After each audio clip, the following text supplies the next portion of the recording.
આગળના લેક્ચરની અંદર આપણે નર પ્રજનન તંત્રની ચર્ચા કરી હતી. એમાં કયા કયા અંગનો સમાવેશ થાય? એક જોડ શુક્રપિંડ, એક જોડ શુક્રવાહિકા, પછી એક જોડ અધિવૃષણ નલિકા. આ ચાર્ટમાં ફેરફાર ન થવું જોઈએ. એક જોડ શુક્રવાહિની એટલે અહીંયા સુધી બધું જોડમાં. પછી એક જોડ શુક્રવાહિની જોડાઈને ખલન નલિકા બનાવે. નર પ્રજનન તંત્ર આકૃતિ સહિત સમજાવો. 4 માર્કનો પ્રશ્ન. એમાં તમારે અગ્રીય દેખાવ દોરવાનો છે. નીચેનો બી ડાયાગ્રામ.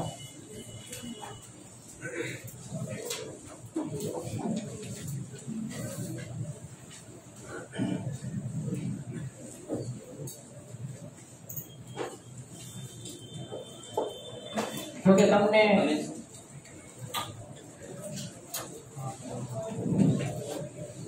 પ્રેક્ટિસ માટે ક્વેશ્ચન્સ તો આપશું બરોબર. હવે થિયોરિટિકલ આગળ વધીએ. દરેક જણા ધ્યાન રાખો અહીંયા. બરાબર.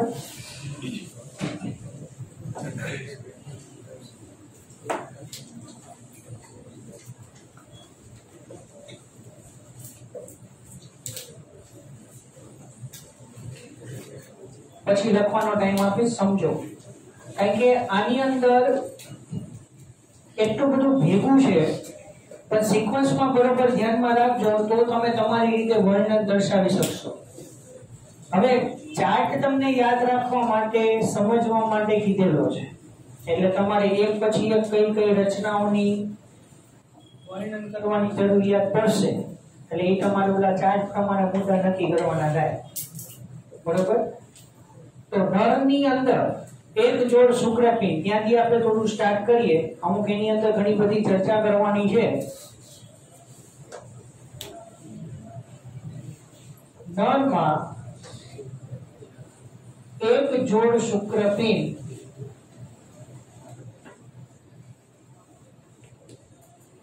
શરીરની બહાર વૃષણ કોથળીમાં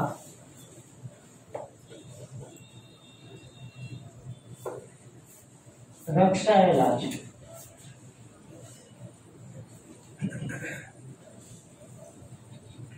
શુક્રપિંડ શરીરની બહાર વૃષણ કોથળીમાં ઉતરી આવે છે. કઈ રીતે સમજો.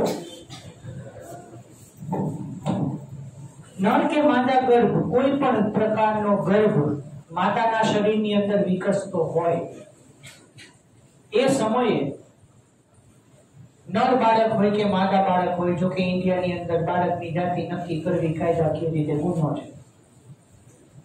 નર બાળક હોય કે માદા બાળક હોય, પણ એમાં ઉદર પ્રદેશમાં, ઉદર એટલે પેટ, એમાં જનન પિંડોનું નિર્માણ અહીંયા થાય છે. એટલે કે નરમાં અને માદામાં બંનેમાં અનુક્રમે શુક્રપિંડ અને અંડપિંડનું નિર્માણ ઉદર પ્રદેશમાં થાય. ઉદર પ્રદેશ અને વૃષણ કોથળીને જોડતી એક ત્રાંસી નળી જે જંગ વિસ્તારમાં હોય બંનેમાં, નર અને માદામાં, એને કહેવાય ઇન્ગ્વિનલ નલિકા. બરાબર. શબ્દ સાંભળો, સમજો. ઇન્ગ્વિનલ નલિકા અગત્યના શબ્દ અહીંયા અમુક સાઈડમાં લખું છું. બરાબર. ઇન્ગ્વિનલ નલિકા ત્રાંસી ગોઠવાયેલી હોય, એટલે કે ઉદર પ્રદેશને વૃષણ કોથળી સાથે નરમાં જોડવાનું કાર્ય કરે. માદાની અંદર એનું કોઈ જોડાણ સ્થાન નથી. માદાની અંદર પણ ઇન્ગ્વિનલ નલિકા છે, પણ આપણે શું કહેતા કે માદાની અંદર અંડપિંડ ઉદર પ્રદેશની અંદર જ છે. પણ જ્યારે ગર્ભ નર હોય ત્યારે આ ઉદરમાં બનેલા શુક્રપિંડો પોતાની ધમની, શિરા, ચેતા બધાની સાથે આ ઇન્ગ્વિનલ નલિકા મારફતે વૃષણ કોથળીમાં ઉતરી આવવા જરૂરી છે। અને ધારો કે ગર્ભ જો માદા હોય તો અંડપિંડ ઉદર પ્રદેશમાં અને ઉદર પ્રદેશમાં જ રહેશે। એટલે નર બાળકના જન્મ સમયની નજીકના સમયગાળામાં શુક્રપિંડો કુદરતી રીતે આ ઇન્ગ્વિનલ નલિકા મારફતે વૃષણ કોથળીમાં ઉતરી આવવા જરૂરી છે। એનું કારણ છે, શું કારણ? તો શરીરની બહાર વૃષણ કોથળીની અંદર ઈ આવેલા છે કારણ કે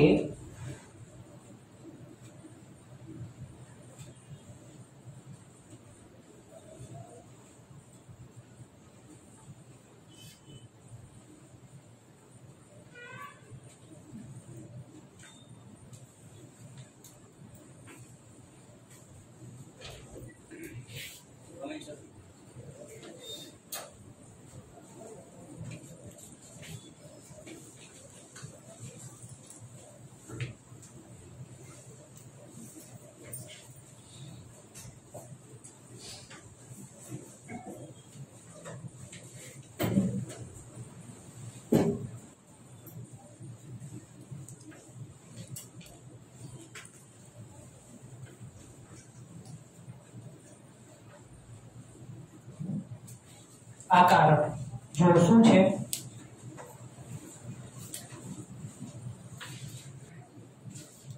પહેલી કઈ ખબર?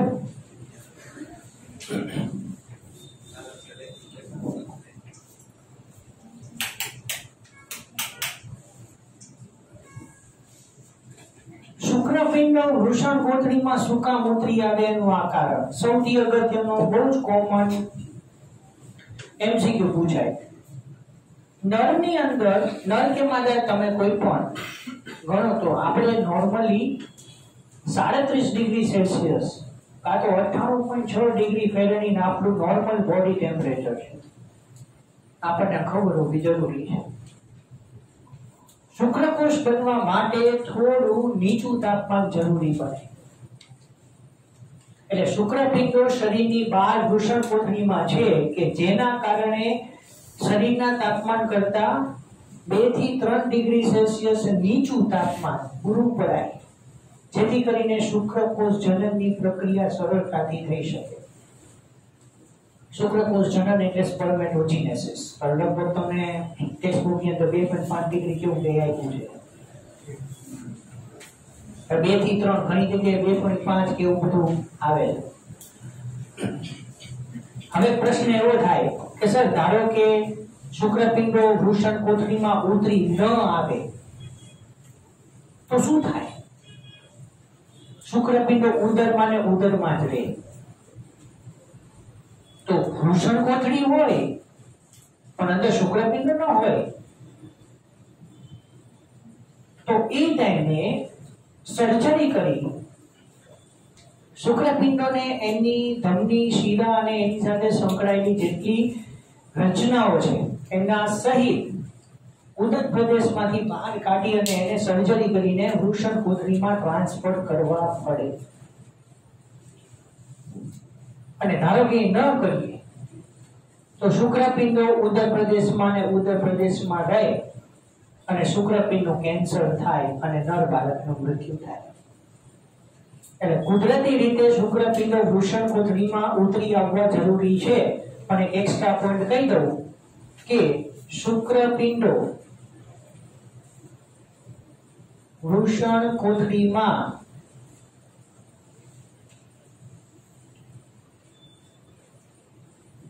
કુદરતી રીતે ઉતરી ન આવે એને ક્રિપ્ટોર્કિડિઝમ તરીકે ઓળખવામાં આવે।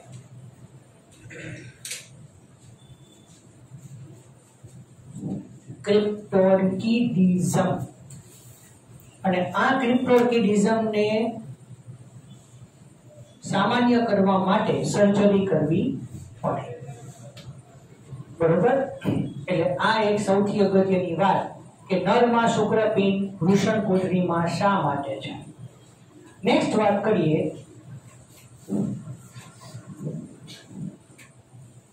શુક્રપિંડની ફરતે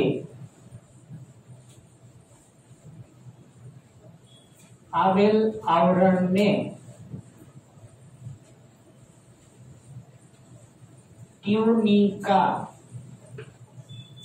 આલ્બુજેનિયા કહેવાય.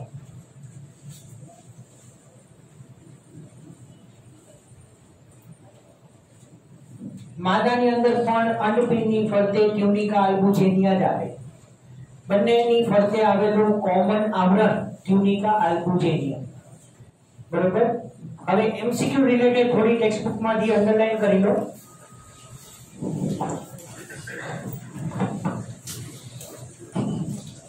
પહેલા તો 2 થી 2.5 ડિગ્રી નીચું તાપમાન.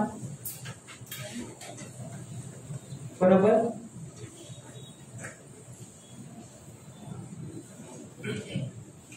પછી શુક્રપિંડ અંડાકાર, લંબાઈ પહોળાઈ યાદ રાખવાની.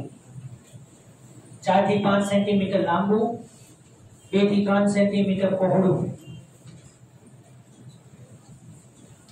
અને શુક્રપિંડની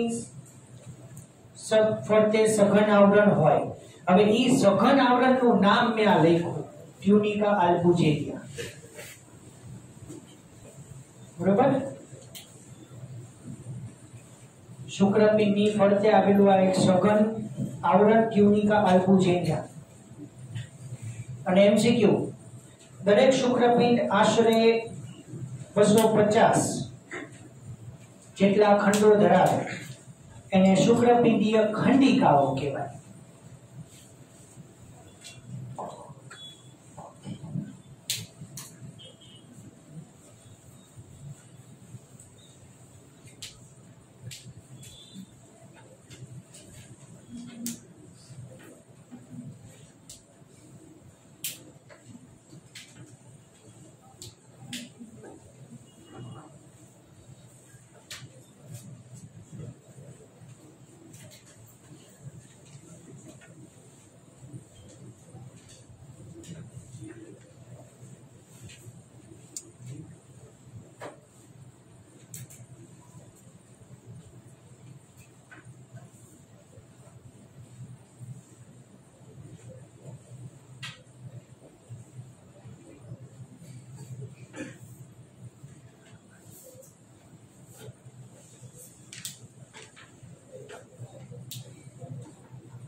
હવે આ રચના ધ્યાનથી સમજો.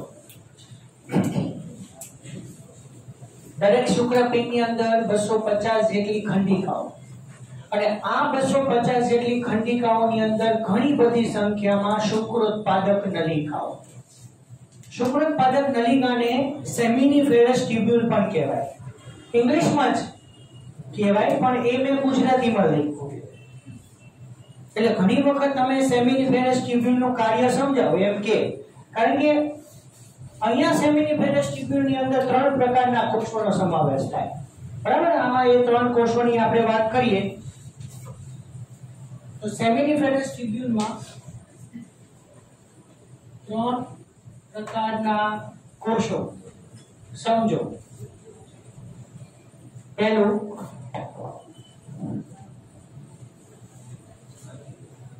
જનન કોષો.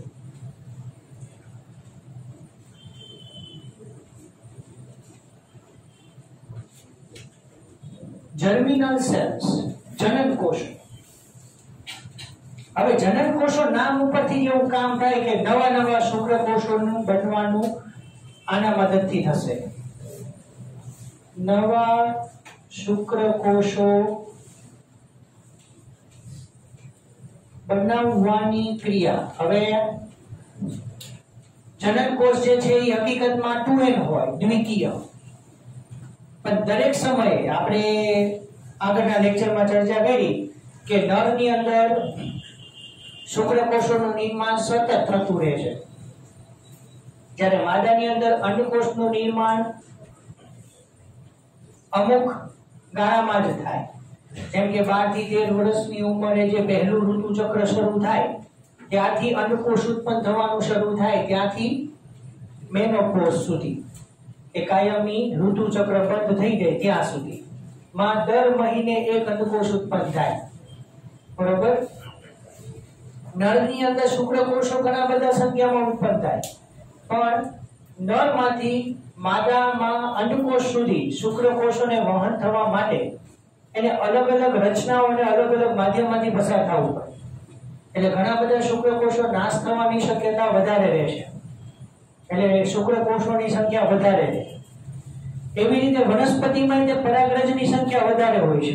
પવન દ્વારા પરાગનયન થાય ત્યારે પવનનો વેગ ધારો કે ખૂબ વધારે હોય તો એ ટાઈમે હકીકતમાં પરાગરજને જે સ્ત્રીકેસરના પરાગાસન ઉપર બેસવાનું છે એની બદલે પવનના વધારે વેગના કારણે એ આગળ વહી જાય તો પછી ફલનની કોઈ ત્યાં શક્યતા નથી રહેતી, એટલે પરાગરજ વ્યય થવાની શક્યતા વધારે રહે. એવી રીતે નળમાંથી માદાના શરીરની અંદર જ્યારે શુક્રકોષો વહન થઈ રહ્યા હોય છે ત્યારે એને જુદા જુદા માધ્યમમાંથી પસાર થવું પડે, એટલે ઘણા બધા શુક્રકોષો નાશ પણ પામે. તો જનન કોષો દ્વિકીય છે કે જે અર્ધીકરણની ક્રિયા કરી અને નવા નવા શુક્રકોષોને બનાવશે. બરોબર. બીજું, સર્ટોલી કોષો અથવા નર્સ કોષો.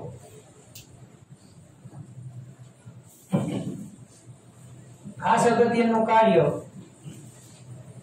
ઘણા બધા જનન કોષોની ફરતે વેર વિખેર સર્ટોલી કોષો ગોઠવાયેલા હોય છે અને સર્ટોલી કોષો નવા બનતા શુક્રકોષોને પોષણ આપે છે.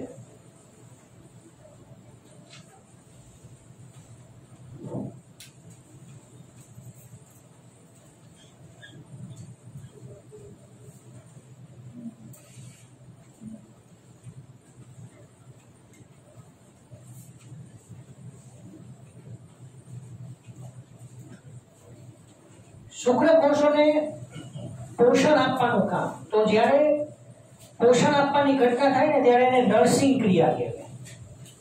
જેમ કે કોઈ માતા સ્તનપાન દ્વારા બાળકને પોષણ આપે છે તો એને નર્સિંગ મધર કહેવાય. બરાબર. એટલે અહીંયા સર્ટોલી કોષો જે છે એ નવા બનતા શુક્રકોષોને પોષણ આપવાનું કાર્ય કરે, જેથી કરીને શુક્રકોષોની ગતિશીલતા, એની રચના, એનું બંધારણ બરોબર રીતે જળવાઈ રહે. અને આ લગભગ હવે તમારા માટે નવું આવશે, લગભગ આ અંતઃસ્ત્રાવ તમે નહીં સાંભળ્યો હોય.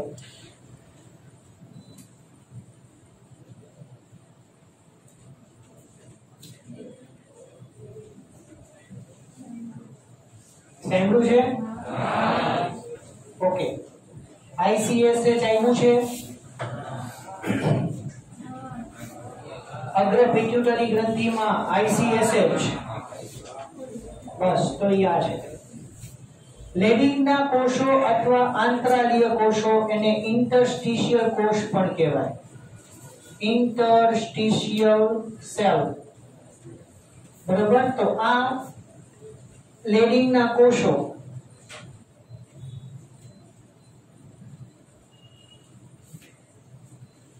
ICSH, એનું પૂરું નામ છે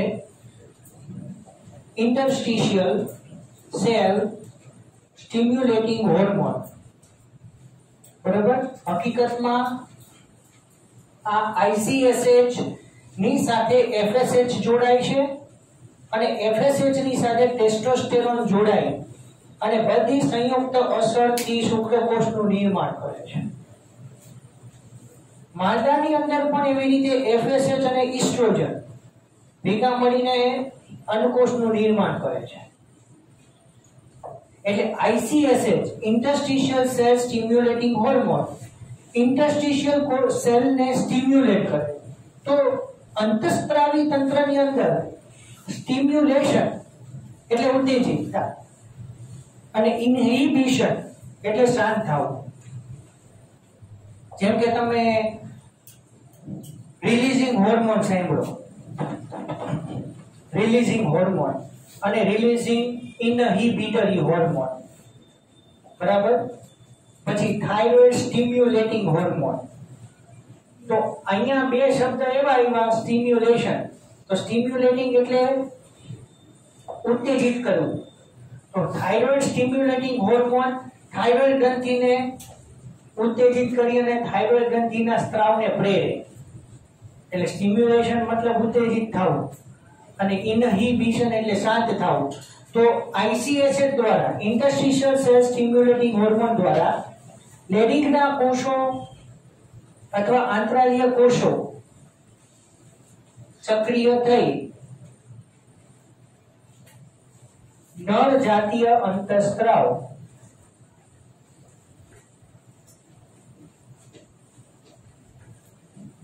ટેસ્ટોસ્ટેરોનનો સ્ત્રાવ પ્રેરે.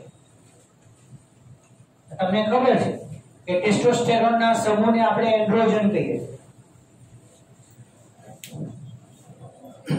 ટેસ્ટોસ્ટેરોનના સમૂહને એન્ડ્રોજન કહેવાય. એટલે હકીકતમાં થાય છે કેવું, એફએસએચ એક તો પિટ્યુટરી ગ્રંથિમાંથી નીકળો, એની સાથે સાથે આઈસીએસએચ સ્ત્રવિત થયો. આઈસીએસએચ એ લેડિંગના કોષો કે આંતરાલીય કોષોને સક્રિય કર્યા, એટલે ટેસ્ટોસ્ટેરોનનો સ્ત્રાવ થયો. પછી ઈ ટેસ્ટોસ્ટેરોન અને એફએસએચ જનન કોષોને સક્રિય કરે અને નવા શુક્રકોષોનું નિર્માણ કરાવે. એટલે આ ત્રણ પ્રકારના કોષો આપણે શુક્રોત્પાદક નલિકાની અંદર આવેલા છે કે જે આ રીતના સ્વતંત્ર કાર્ય કરે. એને આપણે બેઝિકલી એવું યાદ રાખતા અત્યાર સુધી 10મા ધોરણ સુધી કે શુક્રપિંડો શુક્રકોષો બનાવવાનું કાર્ય કરે. તો યાર એટલે શુક્રપિંડ આજના ડિસ્કશનમાં શુક્રપિંડ વૃષણકોથળીમાં ઉતરી આવવા જરૂરી હતા. ન ઉતરી આવે તો એને શું કહેવાય, ન ઉતરી આવે તો શું ઘટના થાય, એને નિવારવા માટે શું કરવું, એ બધી ચર્ચા આપણે કરી. એનું કદ યાદ રાખવાનું, શું કામ વૃષણકોથળીમાં છે, તાપમાન કેટલું નીચું જાળવી રાખે છે એ, એની ફરતે આવેલું આવરણ ટ્યુનિકા આલ્બુજેનિયા, અને પછી એની રચનાની આપણે વાત કરી. શુક્રપિંડ શુક્રકોષોને બનાવી એટલે હવે શુક્રપિંડની રચના ટોટલી પૂરી થઈ ગઈ. 2 માર્કનો પ્રશ્ન તમને અંતથી ક્યારેક પૂછાય કે શુક્રોત્પાદક નલિકાઓના કાર્યો સમજાવો. બરાબર. તો આ 3 કોષનું તમારે વર્ણન કરવાનું રહે. લગભગ આખો પેરેગ્રાફ હવે તમારે આમાં કવર થઈ ગયો.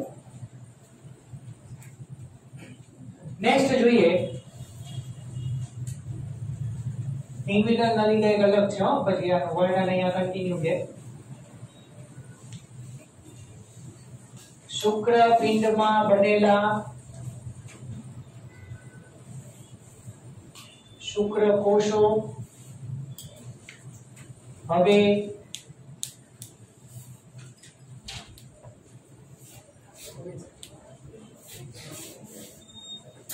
રેડી ટેસ્ટિસ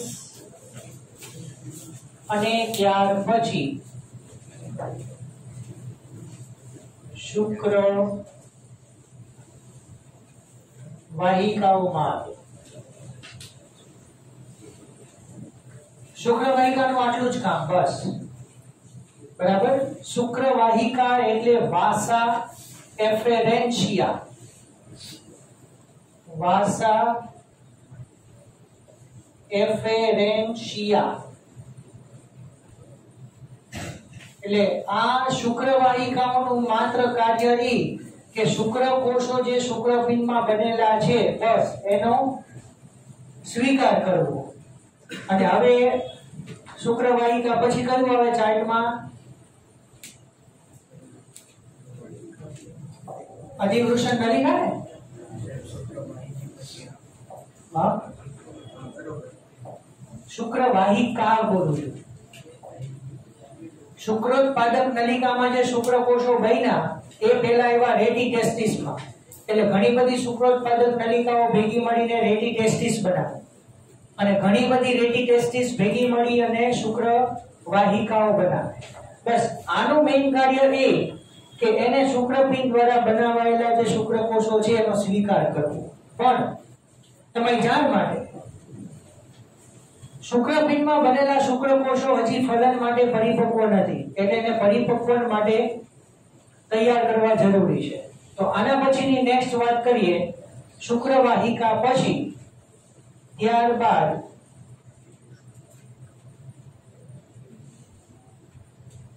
શુક્રકોષો હવે અધિવૃષણ નલિકા, ઇંગ્લિશમાં શબ્દ લખ્યો છે એપિડિડાયમિસ,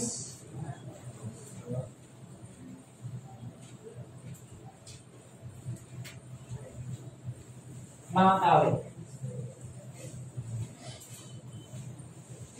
અધિવૃષણ નલિકા માટે ખાસ ધ્યાન રાખજો કે એ 6 મીટર લાંબી નલિકા છે કે જે શુક્રપિંડની ફરતે અત્યંત ગૂંચળામય રીતે ગોઠવાયેલી છે. તો દાખલા તરીકે આ શુક્રપિંડની રચના છે, આ શુક્રપિંડ, બરાબર. તો એ શુક્રપિંડની ફરતે અંડાકાર છે ને, એની ફરતે અત્યંત ગૂંચળામય આવી રીતે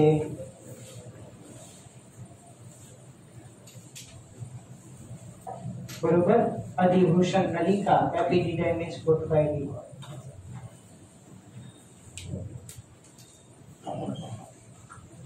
અધિવૃષણ નલિકા ખાસ ધ્યાન રાખજો, મિસ્ટેક ન જાય. 6 મીટર લાંબી નળી, નીટ માટે તમને કહી દીધું, ટેક્સ્ટ બુકમાં ન હોય તો માઇન્ડમાં નોંધી લેવાનું, પણ એનસીઈઆરટી માં અહીંયા આપણે ક્લાસ ટેસ્ટ ની અંદર, રાઉન્ડ ટેસ્ટ ની અંદર 6 મીટર લાંબી નળી કઈ લખવાની જરૂરિયાત નથી, પણ માઇન્ડ બીએમસીક્યુ પૂછે તો ધ્યાનમાં રાખજો.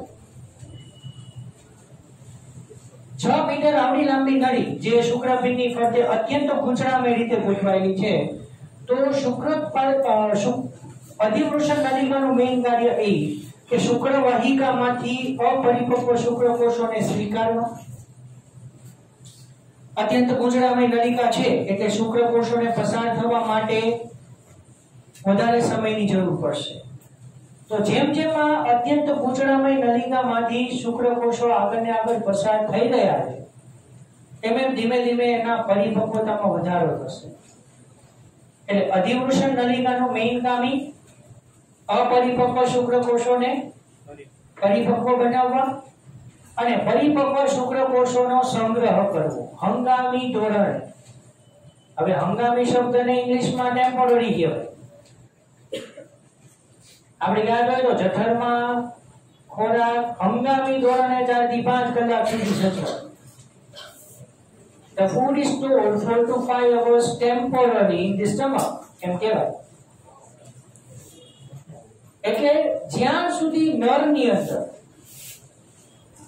પ્રાજનનિક રીતે ઉત્તેજના ન આવે ત્યાં સુધી અધિવૃષણ નલિકાની અંદર પરિપક્વ શુક્રકોષો સંગ્રહ પામે છે. અને તમારી જાણ માટે અધિવૃષણ નલિકાની અંદર અરેખિત સ્નાયુઓ પણ આવેલા છે.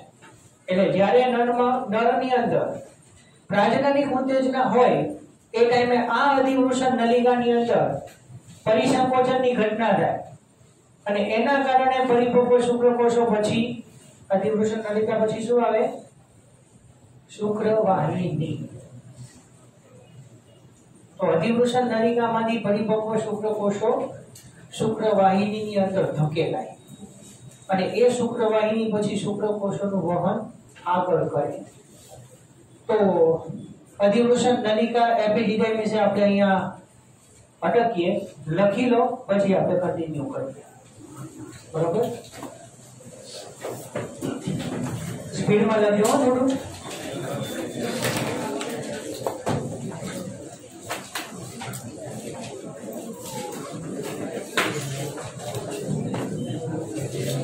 फटाफट कॉपी कर लो, 7-8 मिनट का टाइम आपको.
ટ્રેનિંગ આપજો નર્વ જજમેન્ટ તંત્રની માહિતી બરોબર આખું તમારું લખવાનું છે.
ઓછી સંખ્યા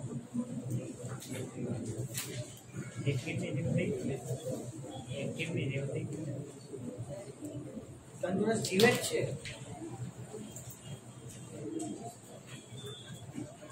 લખાઈ ગયું?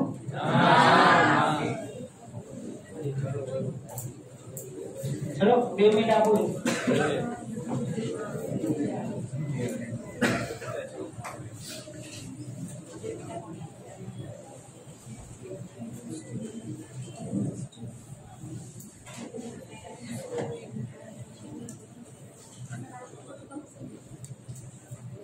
ICSH નું પૂરું નામ interstitial cell stimulating hormone. Interstitial cell stimulating hormone.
લખાઈ ગયું?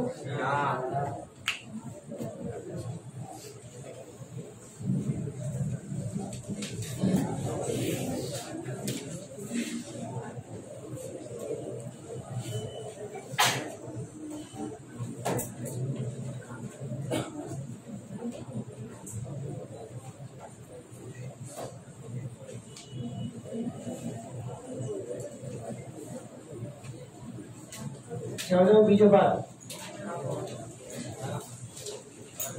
चलो क्या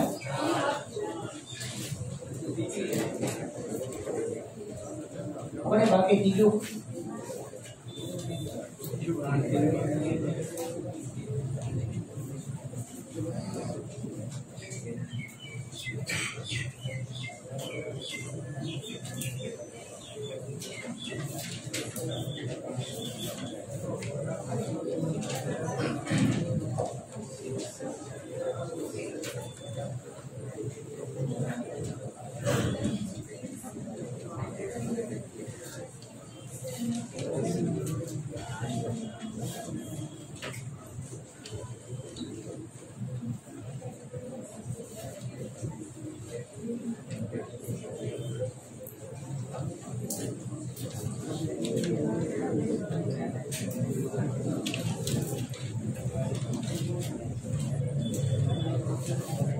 चलो ध्यान रखो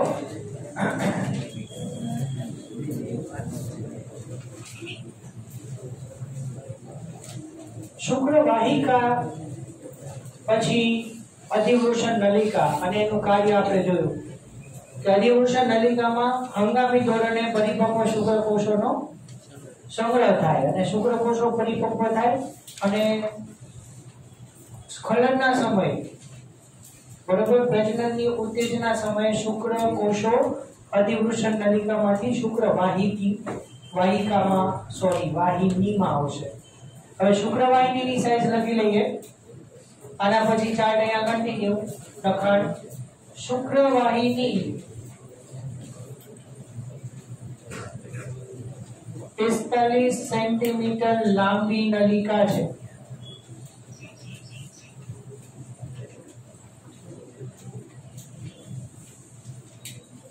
ओली 6 मीटर અને આ 45 સેન્ટીમીટર ભૂલ ન થાય લગભગ શુક્રવાહિનીની સાઈઝ નહીં આપી હોય ટેક્સ્ટબુકમાં તે અધિવૃષણ નલિકામાંથી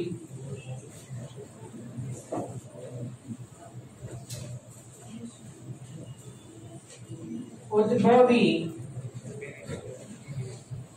इंग्विनल नलिका मार्फते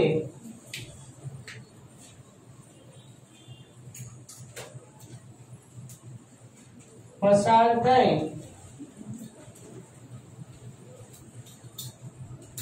उदर प्रदेश में प्रवेश करे बराबर समझो सौथी पहला इंग्विनल नलिका नु कार्य शुं हतुं કે ઉદર પ્રદેશમાં બનેલા શુક્રપિંડ ને એની સાથે સંકળાયેલી જે કઈ રચનાઓ છે એના સહિત વૃષણ કોથળીમાં ધકેલવાનું કાર્ય અને અત્યારે નોર્મલી નરની અંદર અધિવૃષણ નલિકા બરોબર અહીંયા અધિવૃષણ નલિકામાંથી શુક્રવાહિની ઉદ્ભવ થશે બંને બાજુ અને બંને બાજુની શુક્રવાહિની इंग्विनल नलिका मार्फते થઈ અને ઉદર પ્રદેશની અંદર પ્રવેશ કરશે અને મૂત્રાશયની ફરતે ગોઠવાય અને શુક્રવાહિની મૂત્રાશયની ફરતે લૂપ બનાવે લૂપ એટલે ગોઠવું બરોબર એટલે બંને શુક્રવાહિનીઓ અધિવૃષણ નલિકામાંથી ઉદ્ભવી અને ઇંગ્વિનલ નલિકા બંને બાજુની ઇંગ્વિનલ નલિકા મારફતે થઈ ઉદર પ્રદેશમાં આવશે અને મૂત્રાશયની ફરતે લૂપ બનાવશે ગોચડું બનાવશે હવે આ બંને શુક્રવાહિનીઓ ના अंतिम भाग में शुक्राशय नी नलिकाओं जोड़ाशे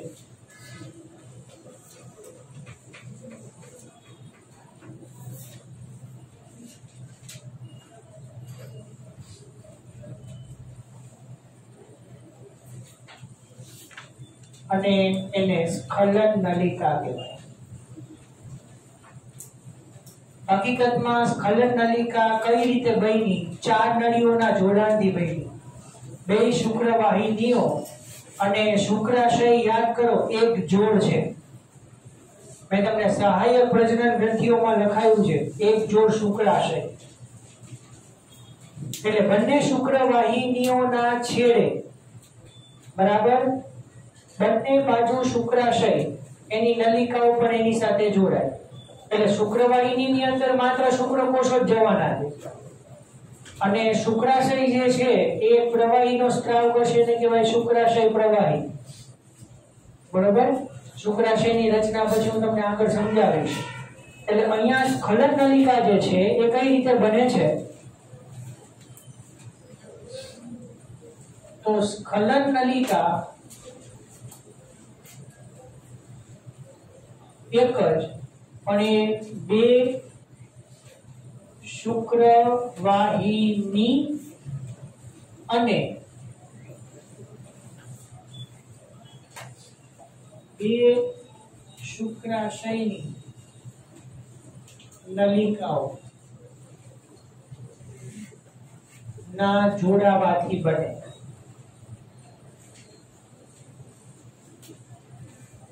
એટલે સ્ખલન નલિકામાં શું આવે?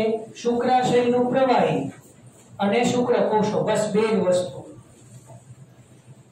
કારણ કે હજી આગળ ઓલી 2 ગ્રંથિઓ બાકી રહી ગઈ છે. કઈ? ચાર્ટમાં આપણે નરમાં પ્રજનન ગ્રંથિમાં 2 ગ્રંથિ બાકી રહી ગઈ હતી વાત કરવાની. કઈ? પ્રોસ્ટેટ ગ્રંથિ અને બલ્બો યુરેથ્રલ ગ્રંથિ લખાવી છે ને? બરોબર? તો હવે એ રચના પૂરી કરીએ. બરાબર? પછી ટોપિક પૂરો થાય. તો નેક્સ્ટ પોઈન્ટ એ છે કે હવે સ્ખલન નલિકા પ્રોસ્ટેટ નળી સાથે જોડાશે. બરોબર? એટલે સ્ખલન નલિકા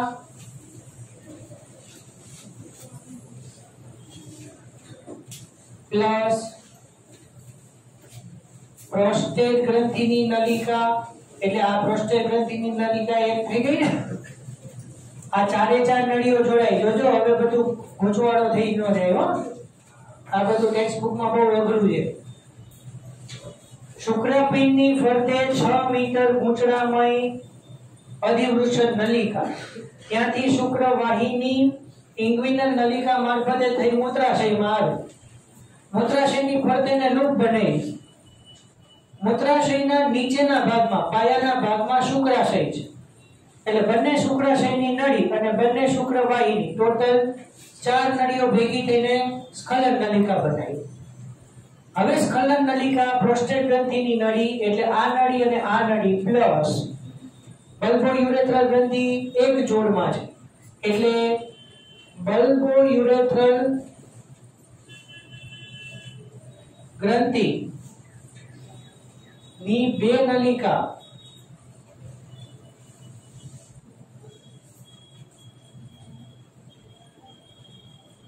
અને હજી એક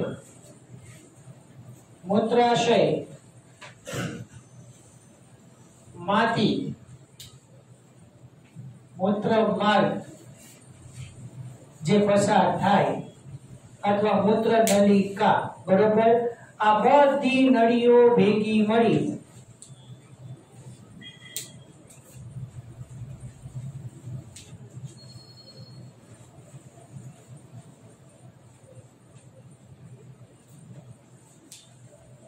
મૂત્ર જનન માર્ગ બનાવે. નરની અંદર મૂત્ર જનન માર્ગ કહેવાય. કે નરની અંદર આ માર્ગ મારફતે મૂત્ર અને જનન કોષો બંને એક જ માર્ગમાંથી પસાર થાય. જ્યારે માદાની અંદર મૂત્ર માર્ગ અને જનન માર્ગ બંને જુદા જુદા હોય છે. એટલે આ મૂત્ર જનન માર્ગ હવે શિશ્નમાંથી પસાર થઈ